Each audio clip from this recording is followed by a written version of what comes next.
La mayoría de las personas cree que hacerse rico es simplemente una cuestión de ganar más dinero, conseguir un mejor trabajo, recibir un salario más alto, trabajar más horas, ascender dentro de una empresa o crear un negocio que genere ingresos constantes. Esa es la historia que escuchamos desde chicos. La idea de que si estudias, trabajas duro y administras bien tu dinero, eventualmente podrás alcanzar estabilidad financiera e incluso riqueza. Pero cuando empiezas a observar cómo funcionan realmente muchas de las grandes fortunas del mundo, descubres algo que contradice por completo esa lógica. Las personas más ricas del planeta, en muchos casos, no dependen principalmente de ingresos para vivir. De hecho, algunas pueden gastar enormes cantidades de dinero cada año sin tener ingresos tradicionales comparables a los de una persona promedio. No reciben grandes salarios mensuales como un ejecutivo común ni dependen de un sueldo para cubrir sus gastos. Y aún así, pueden comprar casas multimillonarias, invertir en empresas, adquirir propiedades en distintas partes del mundo o financiar estilos de vida extremadamente costosos. Esto genera una pregunta inevitable: ¿cómo es posible gastar millones sin generar millones en ingresos?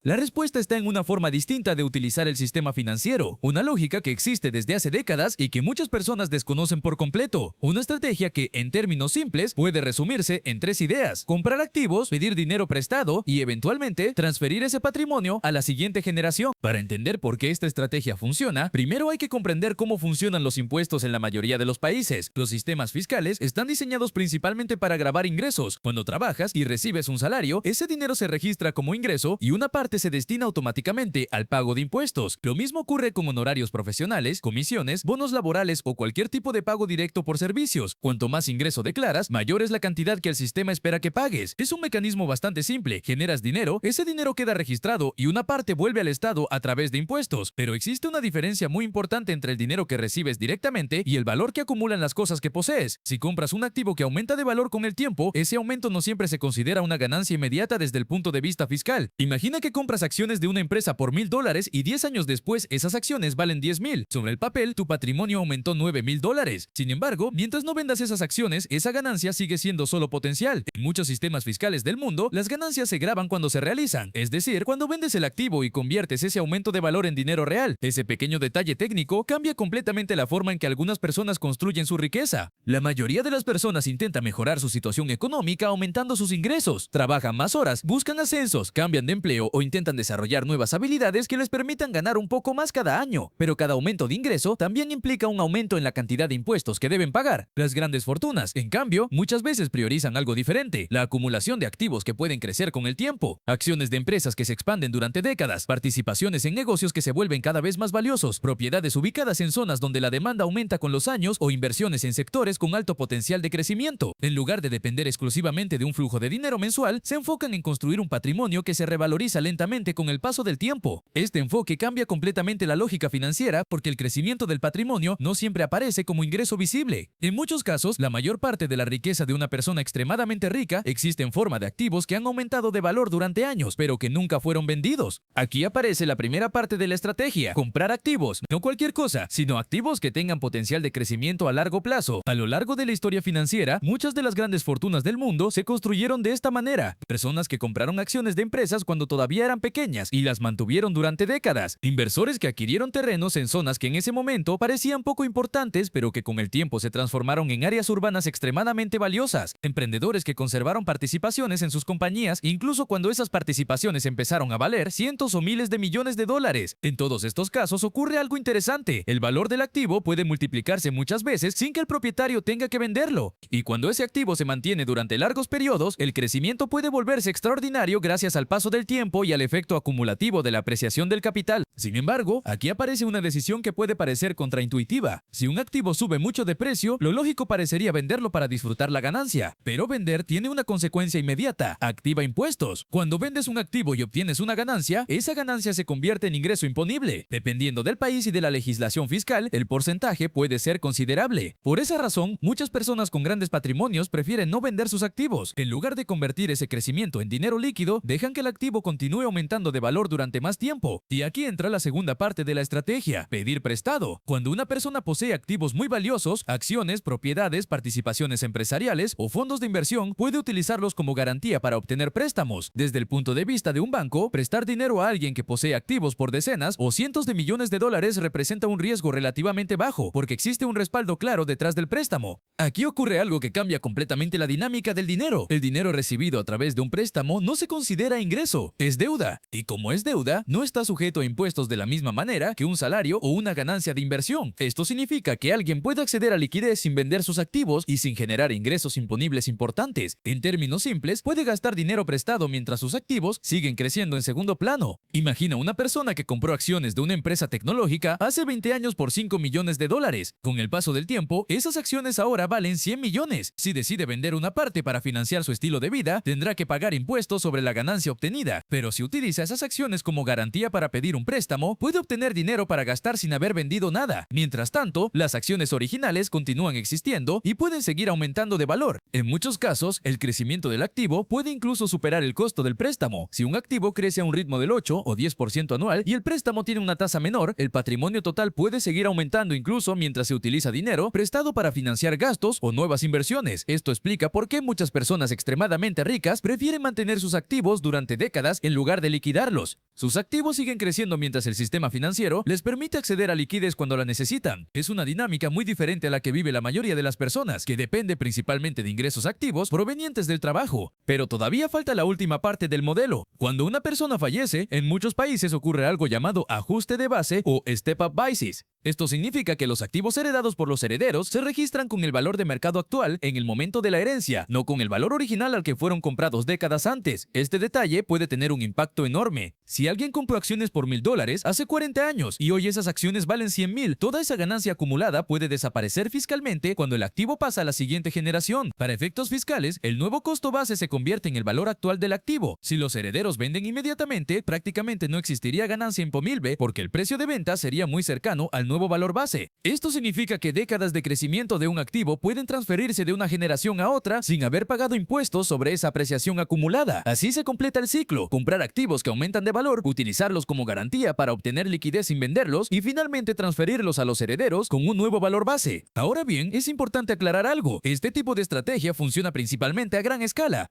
La mayoría de las personas no tiene acceso inmediato a préstamos multimillonarios respaldados por activos gigantescos, pero entender el principio detrás de este sistema puede cambiar la forma en que ves tus propias finanzas. La verdadera diferencia no está solo en cuánto dinero ganas, sino en cómo utilizas ese dinero una vez que llega a tus manos. Muchas personas con ingresos altos terminan gastando la mayor parte de lo que ganan en estilo de vida, casas cada vez más grandes, autos más caros o gastos que crecen al mismo ritmo que sus ingresos. En cambio, algunas personas con ingresos normales priorizan comprar activos que pueden aumentar de valor con el tiempo. Tal vez no se trate de millones de dólares en acciones, pero incluso pequeñas inversiones pueden crecer significativamente si se mantienen durante muchos años. El tiempo es uno de los factores más poderosos en el crecimiento del capital, y muchas veces el verdadero secreto de la riqueza no está en ganar cantidades enormes de dinero rápidamente, sino en tomar decisiones financieras consistentes durante largos periodos. Cuando empiezas a mirar el dinero desde esa perspectiva, te das cuenta de que la diferencia entre ingreso y riqueza es mucho más grande de lo que parece. El ingreso es un flujo que llega y se va cada mes. La riqueza, en cambio, es algo que se construye lentamente a lo largo del tiempo mediante la acumulación de activos. Y aunque las estrategias de los multimillonarios pueden parecer lejanas para la mayoría de las personas, el principio básico detrás de ellas es sorprendentemente simple: construir activos que crezcan, mantenerlos el mayor tiempo posible y permitir que el tiempo haga una gran parte del trabajo. Y tal vez esa sea una de las lecciones más importantes que deja todo este sistema. Las personas más ricas no solo piensan en cuánto dinero entra cada mes, sino en qué cosas pueden poseer hoy que seguirán aumentando de valor dentro de 10, 20 o 30 años. Cambiar esa forma de pensar puede parecer pequeño al principio, pero con el paso del tiempo transforma completamente la trayectoria financiera de una persona. Porque muchas de las grandes fortunas del mundo no nacieron de un ingreso extraordinario en un solo momento, sino de décadas de decisiones en las que el dinero se utilizó para construir activos que siguieron creciendo mucho después de haber sido comprados.